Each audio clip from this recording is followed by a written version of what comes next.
because I think you see it before I see it.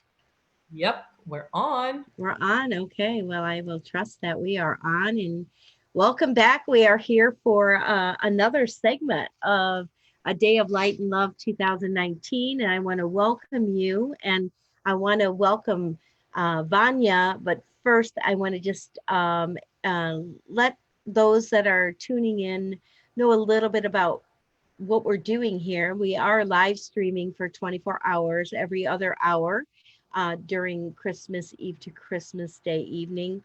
We're here to serve those who are called to be here. And the voices and the stories and the wisdom of the leaders who have gathered during this really important season to offer their time. They freely give their time in the service of others. And I am really humbled to serve alongside of every one of the leaders who have joined us for this event. And this is an honor for me to introduce you, if you have not before met Vanya. She is amazing. We are right now talking with her. I'm in Chicago in the US, and she is in Serbia. I think the last time we spoke with you last year, you were in the country of Montenegro.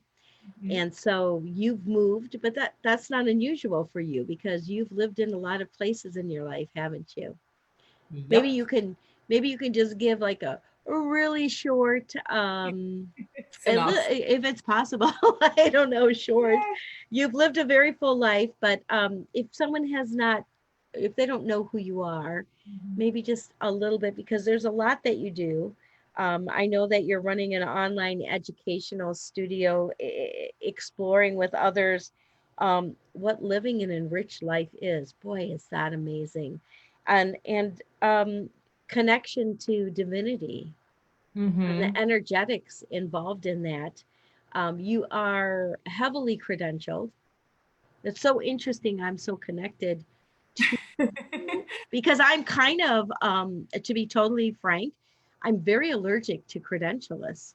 I just, because most in my experience, you can have any number of letters after your name, and really that just means you're really good at the academia. But what I love about you is that you have this balance between theory and living and practice, you know, and that's to me, that's what makes you brilliant. So please catch us up. Yeah. Thank you, thank you, thank you, and hello, a warm, warm hello from Serbia. I'm in the city of Belgrade. If you don't know where Serbia is, I'm pretty sure you know where Italy is. We're not right next to each other. It's 1 p.m. here. I'm super excited to be here with you and to share a little bit of these geographics. It's very interesting. What I do is I help people connect to their own resources within, mostly through creativity, through divinity, through observing our own inner connection to life, our inner connection to others, the ways that we block that. I use quote unquote because there are so many stories about energetic blocks and psychological blocks and all these things. It's become another marketing term. Remember last year we talked about self-love and Yes. how the concept of self-love has been really monetized and misused in many, many different ways. So basically, I was born in the country of former Yugoslavia, which to many, looking back, to many, it's where the society is striving to go in the future. The country where there is a system which supports family. There is a sense of community. There is the question of how good of a citizen are you? How well do you serve your community? Unfortunately, when I was 10 years old, the war broke out, but it was interesting because I was growing up in a society which really paid attention to children. We were raised by our neighbors, by our neighborhood, by our family, by the extended family, and so forth. Creativity was very valued. So when I was a child, people sometimes ask me like, "Oh, what is your full potential like?" And I'm like, "Well, I reached my full potential when I was 9 years old. I was exploring acting and writing and drawing and doing sports. I even hosted a TV show at the age of 9. So it was a very, I would say, rich life. And then almost overnight, civil war broke out literally overnight in my country, and everything that I thought I was and everything that I thought that life was suddenly disappeared. And overnight, you are adjusting to new rules of life. You're adjusting to crisis. Nobody's asking, somebody else, oh, how are you feeling today? Well, I'm great. Other than that, our country is falling apart and people are dying. So as the years moved on, and as my family fled to Serbia, and we were safe, and that was beautiful. But during those next 10 years of my life while I was living here, the whole region was recovering from war, and nobody no longer cared about the youth, and nobody cared about where the youth is going. So all the enrichment programs were cut off. If you were a creative person, there was a very, very small chance that you could find a program to approach or somehow to explore your youth. So I started suffering from depression, and that was not new because I was surrounded by people who were sad, who were concerned, and so forth. When I was 21, my family moved to the United States. We were granted access as Bosnian refugees. So after I came to the States, I was like, oh my God, what's this? There are all these possibilities, all these venues to express yourself. I was a student athlete on a full scholarship. I played water polo. But the issue became, who am I now? I know where I grew up. I know that I suffered in the meantime. And now I come to this new country, and I simply felt coming into a new society that I had no clue who I was anymore. Like the only thing tying me to my past life was my name, and that was it. Like completely new set of games. So when I work with people now, this is what we're all experiencing. Many of you on this call, or people that will be listening to this recording, we are facing new frontiers of human evolution. And I'm saying this not in prosaic terms. I'm speaking a very practical way. We are looking into a year that's coming in, this 2020, and there's so many question marks. What's happening with planet Earth? What's happening with the quality of the food that we're eating? What's happening with presidents? What's happening? There's so many unknowns that I'm pretty sure, just as I was wondering, who am I and what are these new rules? Like if somebody could just give me a set of rules and I'll play by those rules, Finally, after I graduated from college, I moved to New York City, as New York was my, place to be and place to express myself. And regardless of what a beautiful life I was living there, and I lived a gorgeous life in New York City. New York City will always be I will always be a New Yorker, there was this simply a part of me that was disconnected. And I'm not saying disconnected in the sense of I seem like an extrovert. I could go out, I could hang out with people. I would be getting invites to all of these special events. It's Manhattan and you're like 24, 25. Of course, you're getting invited everywhere.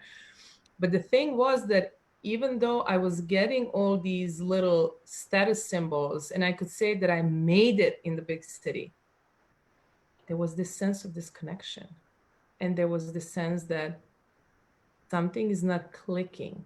And there was this sense that I'm working too much. There was this sense that I'm tired, that I need to rest myself. There was a sense that I don't have support.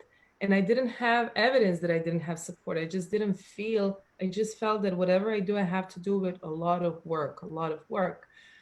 And so finally, I enrolled in the School of Practical Philosophy in New York City. And that was the beginning of me trying to connect to my inner being, to my inner world. And I would go there and I felt like, oh, I'm feeding my soul. We are discussing Plato, and we're discussing sacred scriptures, and we're studying Sanskrit and all these like beautiful things, calligraphy, and something started changing within me. But still there was this sense of, I have these talents, I'm somewhat using them at work, I'm feeling disconnected, I'm feeling depressed, but then there's this beautiful institution that is giving me all these experiences that are somehow enriching other aspects of my life. but something was still not clicking. And it took me a very long time to actually realize that I needed professional help. And that was the first time that I actually hired someone. You know, it's very different for all of you who are listening now or in the future now. There is a huge difference between attending workshops, reading books, listening to online, whatever, and actually facing your life through the eyes of a professional and actually seeing in another person's reaction, another person's Yes. guidance, where the unseen is. And so ultimately, once I resisted it. I'll be honest with you. I resisted it for a year. I had the phone number of the person I was supposed to call, but I was like, oh, I don't need that. I'm meditating every day. Oh, I don't need that. You know, I'm going to so and so's workshop and I'm doing this program and I'm doing this and that. And once I actually started working one on one with a professional, I realized how much trauma there was in my past and how much sense of not being loved, even though factually it wasn't true, like I had loving parents, and how much of unresolved emotional trauma, painful trauma, just the way, you know, when we're young and when our nervous system has not developed yet, we perceive things in a much different way than the adults do. So something that our parents would look at us, be like, oh, just wipe your knees. I see you fell. Let's move on. We're moving. We're in a rush to get somewhere. To a child, it may seem like a huge shock. And so I don't mean to, you know, trivialize major trauma, but what I'm trying to say that despite my best efforts, something was still not clicking, and it didn't click until I actually engaged a professional, hired a professional to work with me one on one. So eventually, I had to face another issue, and that was health, because when you live under stress for so many years, in my case, decades, and when you're resisting help and when you're not looking into the side of depression that's eating you from the inside, literally eating your physical body, you end up with an autoimmune disease, which I did. And that was a moment where I had to ask myself, do I live, do I stay, or do I go? Mm. So I decided to stay. And so my next geographic location, I said, I'm going to teach myself how to breathe again, because obviously I don't know how to breathe. I'm going to teach myself how to think again, how to move again. So in 2012, I left New York City and I moved to Bali.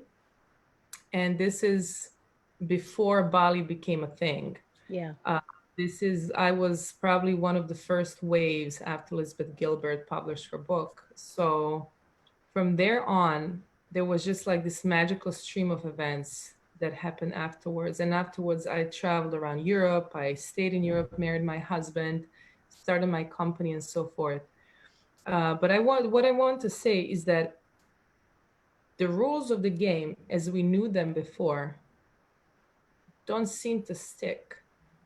But universal principles of being a good person, of valuing good in humanity is what sticks and what can trace our way in the future. Now, that's not the point of our meeting today. What I'm trying to say is that during those times when I wasn't sure where I'm headed to, where I wasn't sure, I couldn't make sense of things. Why did I come to this world with all these gifts and I'm not expressing them? How come I used to be this gifted young girl with all these gifts, and I have so many unpublished books within me? How Mm. come I did not grow up in a happy 27-year-old woman? How come there's so many pieces missing in my puzzle? So in trying to find the answers, I contacted many people. I went to different teachers. I went to, you know, taking different workshops and so forth. I'm sure everyone on this call can recognize this part of seeking answers in their life. And of course, I explored astrology as well. I would go to some psychics. You know, when you hear somebody's good with tarot, you go, "Oh, let me ask somebody to read my cards." And what was interesting is that the more I dove into one end of things, like astrology, for example, it will be such an exciting adventure. You know, you have somebody looking at your natal chart and telling you, "Oh, this is why," things begin to make sense. But the more I dove into it, the more it seemed like I had no control over my life. It's like, well, you shouldn't start your business until 2 years from now because your aspects for business are not that good. And you shouldn't get married this year because of this and because of that. So it seemed a little bit like, and I'm speaking to a beginner's mind, to an explorer's mind, who hasn't had the opportunity, for example, to go deep into astrology. Such advice may sound limiting.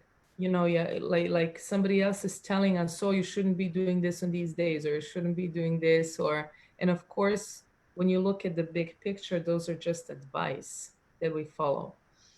So I asked other people as well, because sometimes we don't trust our own guidance, we don't trust our intuition. We want to know things for sure, like I'm uncertain about so many things in my life. Can you help me make sense of this? What am I doing here? So that brings me to this month. Starting in August, when Amazon was on fire, I started getting so many inquiries, so many questions in my inbox. Some of it was from my current clients, some of it was from my past clients, and some of these questions came from people I didn't even know. People who, for some reason, wanted to ask for my opinion, my view of things. Um, and what I realized, people would send me links to different websites. Oh, this person channeled this, and it's talking about galactic wars, and there are these huge galactic wars being fought for the sake of humanity. Then this person would send me another link about something astrology. And these people were fearful. It was like, what do we do now? There are these galactic wars. Like, what do we do about this? And Amazon is in a fire. Is the earth going to collapse? What's happening? And so I started doing a series of live streams, just kind of trying to help people navigate this wave of information coming towards us. And as we're looking into the year 2020, which, as you know, is the symbol of clear sight, I'm wearing optics just like you do. So 2020 is a symbol that symbolizes clear sight, like perfect vision. So as we're moving towards the year 2020, the question that I want to ask everyone is, whose year are you manifesting? Whose desires are you looking to work on this year, this coming year? Whose goals are we actually putting on paper these years? Because it's the end of the year, people are attending workshops about how to set the goals for next year, doing meditation, visualization, and so forth. But the question we all need to ask ourselves is, whose year are we manifesting? Because I'm going to tell you what, the last time I consulted an astrologist was in 2015. And it was beautiful. I gained a lot of information, and there was some information that I didn't like, and I was like, oh, I don't know about this. But the reason that I didn't approach astrology, I didn't approach tarot, I didn't approach any of these other forms of divinity was simple. It has a way to hypnotize us. It has a way to insert hypnotically ideas into our mind, and to make us this. I don't want to say, I'm just trying to find the right word, that sometimes even with the best intention of the person reading our cards, people have a way of misinterpreting the message. And so if you're facing an issue of having multiple information coming at you, I'm reading different views of different people on what the year 2020 is going to look like, what the coming trends are in 2020. I think what's coming at us, at all of us, is a wealth of information. And especially if we're seekers, if we're constantly looking for new information, if we're constantly looking for new teachers, if we're constantly looking for new ways to answer the same question, 2020 is not going to be a year of clear sight. And it's very hopeful to say, oh, this year is coming with so many energetic portals and so many solar flares, and Schumann's resonance is going to change its lever to. People get really excited about this stuff, but the reality is, how many of us are really going to utilize that? How many of us are going to do anything? with that? How many of us are using this type of information just not to do what we're supposed to do next year? So I don't know what your views are on this subject, but my advice is to use the information that empowers us. And I don't mean in a wishy-washy way, you know, saying Mm-hmm. like, oh, there's a transit in the sky, so I may just sit here and dream my best life and do nothing about it. But I mean to sit down, to look at our news feed, to look at our social post feed, and to see who's coming up on our news feed, what information are coming at us, what serves us and what no longer serves us. The month of December was interesting for me because I went through my inbox unsubscribing from many, many, many, many, many things. And I took an afternoon out of my regular schedule, and I just started reading what's coming into my inbox. And I have to tell you, a lot of all kinds of information, a lot of all kinds of predictions for next year, a lot of fear-based marketing, a lot of you're gonna die if you don't do this, you know, and your life is gonna suck if you don't do my program and my this and that.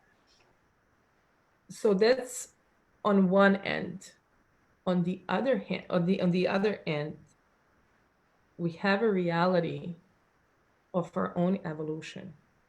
And the reality of our own evolution is that there is an impulse. Well, there are many impulses, but like just metaphorically speaking, there's an impulse, a creator impulse within us that's constantly pulsing and constantly moving us forward and constantly directing us.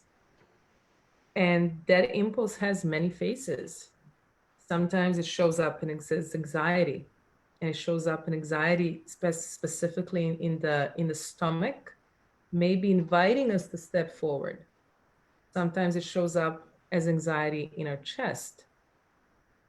And when it does, it's a very good minute, it's a very good episode to ask ourselves what thoughts are coming through our mind, because very often new ideas are coming at that time. Um, this impulse wakes us up at night. This impulse likes to get our attention while we're sleeping. And then we say, oh, I woke up last night and I couldn't sleep. Well, did you pay attention to what was going on through your mind when you were awoken and why you couldn't go back to sleep? So what I'm trying to say is, despite of all the information that we're getting from the external sources, if we want to have a clear vision in year 2020, it will be very important for all of us to connect to the impulse within and to find the teachers who empower us. Mm. Teachers who empower us are those with whom we feel expansive. When we're with such teachers, we start growing huge. They see us for who we are. And you know, energy requires an observer. So we start growing as well. In my personal case, and in case of many people that I work with, fear-based delivery of information, whether it's astrology, whether it's what 2020 is going to look like and so forth, creates contraction. And contraction is necessary, as we all know. Contraction leads to expansion. But the question is, if we're too contracted, what can we create from that? Mm. And if mind is contracted, if our heart is contracted, if we're in fear, what can we create from that? And who cares how many portals are open and, you know, how many amazing whatever synchronicities happen if we're constantly in the state of contraction. So I don't know if you resonate with this. Absolutely. So Absolutely. So I think what we all need is to pick up a broom and go down our newsfeed, critically look into people that we've been following, people that that we think are authorities in our lives, people whose advice we follow, people whose Facebook lives we listen to, and simply see how we feel in their presence. You know, some teachers can be strict, but even that strictness brings us this feeling that we're more, not feeling that we're less, not feeling that we're incompetent. So my advice is grab a broom, go down your news feed, see what information gives you the sense of expansion and what information gives you the sense of extraction, contraction. Who gives you the sense that you're more than, not, I don't mean more than other people, but I mean Oh, yeah. the sense of growth, the sense of possibilities, the sense that things are possible, that everything is bursting with possibilities around us, versus the feeling that we're constantly incompetent. Because if we look at the marketing on all levels of awakening, whether it's NLP programming or whether it's like all kinds of energetic modalities and so forth, there's this constant sense that this is the best program that you're buying. But meanwhile, I'm going to tell you that you're incompetent and you need to buy more. Mm. What are we creating in our life when we engage in such systems, Mm. when we become part of those systems? So, so my thing is, number one, get a broom, observe how your body feels in the presence, even Facebook presence of people that you consider to be your authority, and just start sweeping. Follow the body's impulses, start sweeping. That's great advice. We Because do there, tend to accumulate, you know, a mm-hmm, lot of, like you talked about, cleaning out your inbox, cleaning out your newsfeed. Who are you following? What do you live? What's getting in? What is constantly? What are you feeding? mm-hmm, You know, there's the authentic yes and the authentic no, and we have to trust that for ourselves and not feel like we have to justify it or not feel bad that we've outgrown something sometimes that maybe it served us at some point, or maybe it was marketed in a way that we thought it would serve us, but it's just no for now. yes. And another thing, a very important thing, in 2011, I was sitting with a beautiful Hollywood producer in New York City. Why am I saying Hollywood producer? I'm talking about somebody who's producing huge films, somebody who is very established, very successful at what he does. And I asked him, I'm like, can you tell me what your life philosophy is around this? He said the thing that changed my life. I'm going to share it with you. Mm. And if you let it sink in, it might change your life too. He said, you see, Vanya, I'm not here to fulfill people's dreams. People come to me with a project, and I never approach the project unless they have collected half of the money. My job is not to fill up their tank. And I said there, I'm like, that's interesting. He said, people have dreams everywhere, but unless they're ready to fulfill their dreams, I'm not Santa Claus. Come with the project, tell me how much money you've collected, and then we'll talk. And then I was like, well, that's very interesting. How many of those projects, how many people approach you with their projects have finished? And he said, you see, the thing is, I don't want sheep around me. I don't want followers. I want generals. Mm. We're living in an era where everything that we are is monetizable and has been turned into a like. So we're no longer people. We're not being looked at as people. We're being looked at metrics. We're followers. We're constantly following someone. The difference is between followers who are constantly passively watching other people fulfill their dreams and those who are actually doing something about those dreams is that we awaken the creator side of us and critically approach whom we are listening to. And I must tell you, this year has been quite drastic in my life in that sense, not only because I don't want to listen to many people, I only follow several teachers, and that's been the case for many years for me now. but also because I don't have the time to listen to all these Facebook lives and so forth, if I'm doing things in my life. And so thing number one, just kind of ask yourself if you have become a follower, or if you have kept the sense of active agency within.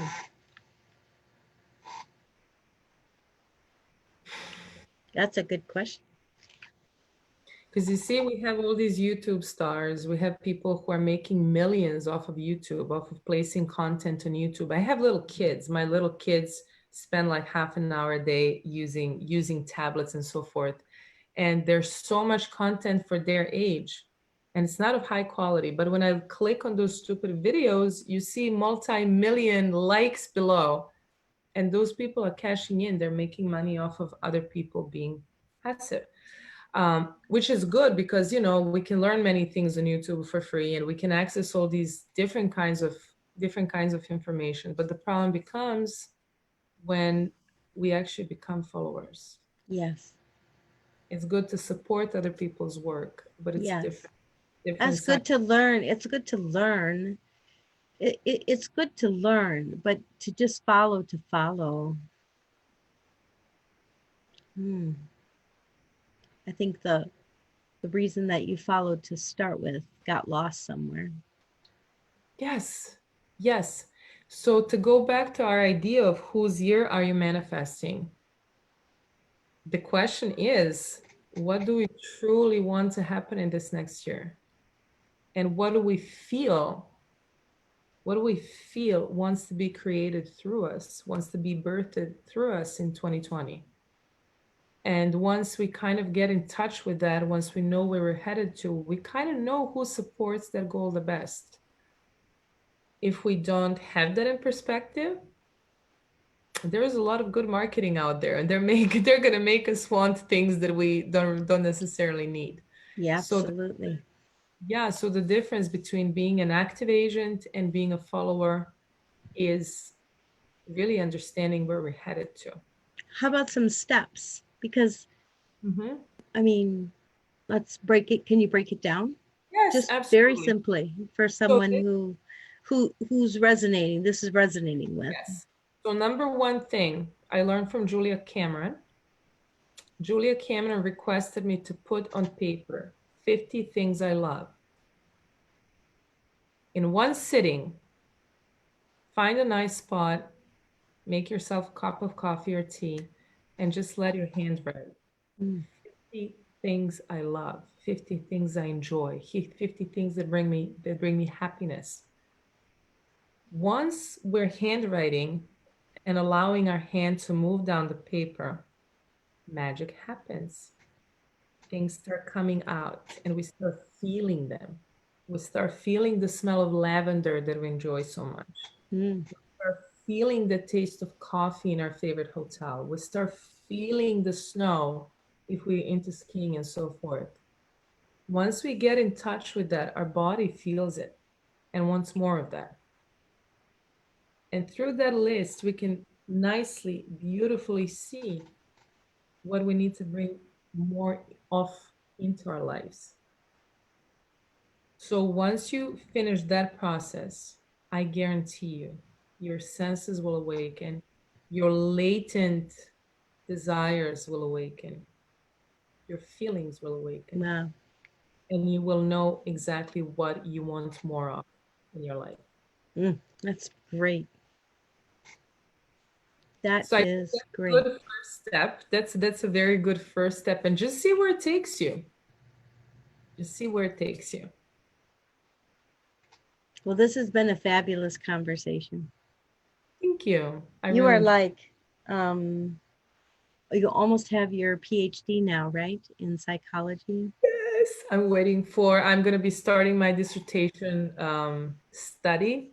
Hopefully in a few weeks. We're looking for the last signature from the IRB review for that. And so this year marks my 8 years working on my PhD.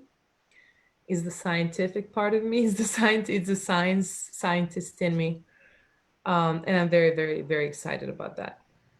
And in that process of those 8 years, because your original study was in business. So when Mhm. you stepped over into, is that you have a master's? I think you have a couple of master's degrees, don't you?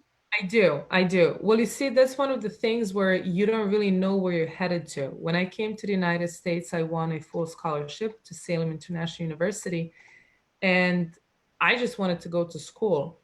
I was like, I want to play my sport. I want to go to school, and here I am. And I was like, so what do you guys have? They were like, oh, we have this degree and that degree. I was like, let me do business. So I did a bachelor's degree in international business and management. And for the time being, I could see myself in a big glass, like a big glass building somewhere in Manhattan, probably working marketing and sales. But then I read a book that's called You Can't Buy My Love. And it was talking about the backstage of marketing. And I was just like, I don't know about this. And this is before marketing became a soulful thing. This was before marketing was infused with so much empathy that is now at its best. And I didn't know what my next step is. I knew I had a very strong calling towards New York City, and I wanted to move to New York City no matter what. And then something interesting happened. I won another scholarship to go teach, be a New York City teaching fellow, and to go work as a teacher in South Bronx in a high school. And at the time, it made no sense. Totally made no sense. Like here you are with your business degree going into a South Bronx high school with no teaching experience to teach. Like what's up with that? And I'll be honest with you, this didn't make sense until a few years ago, where I actually retroactively put my life together. And I Mm. realized that what I'm doing now, I am a professional educator. I am an explorer and a researcher. I also write, I have several books, and I present, I teach a lot, I spend a lot of time on stage. So these are the gifts that I explored as a child. Mhm. My full potential thing when I was 9 years old. And to kind of see how they, even though when you say business and management, teaching, psychology, makes no sense. If you look at how gifts had been expressing themselves, it makes total sense. And so many times we're not really in touch with our core. Yes. And we may think that we're doing some things on autopilot just because we have to make money and so forth. But when we start connecting to our bodies, as this exercise is meant to connect us, everything starts making sense. Mm. Because to be honest with you, we are a common denominator in all of our equations. Like we I are. love that. We are a common denominator in all of our equations. That's beautiful. Yes. So to be honest with you, once I knew that I was going to be working with people, once I knew that a lot of this will be woo-woo stuff, that I will be talking about energetics, I will possibly be talking about quantum psychology and so forth. I was like, no, no, no, no, no. We are going to go into science. We're going to learn how scientists think. We're going to research scientifically proven methods. And then we're going to talk about this other stuff. So in my work, I like to merge The both ends of. marriage, Yeah, it's a the beautiful, perfect marriage. because sometimes, when we're talking about energetics, a lot of times we go into fantasy world that has very little relevancy to our three-dimensional world, like paying the bills and like going to people's birthdays and so forth. And sometimes people get lost on one side of the spectrum. Then on Yes. the other hand, science is so slow, and if we only observe science and if we only govern ourselves by scientific principles, there's so much that cannot be squeezed into a scientific principle. But when we marry both ends of us, Mm. both irrational and rational, timeless and very specified in time and space, our past, our present, our future, it becomes a very interesting ride.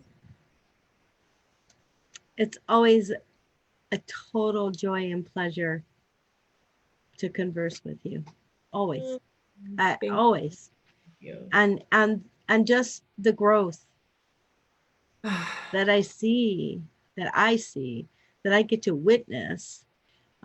Huge, huge. Thank you for sharing with us and taking your time to share with us and offering that exercise. I'm going to do that exercise. I love that. I'm going to teach that exercise to others. I'll reference you and I'll teach it because I can already see that it's incredibly valuable.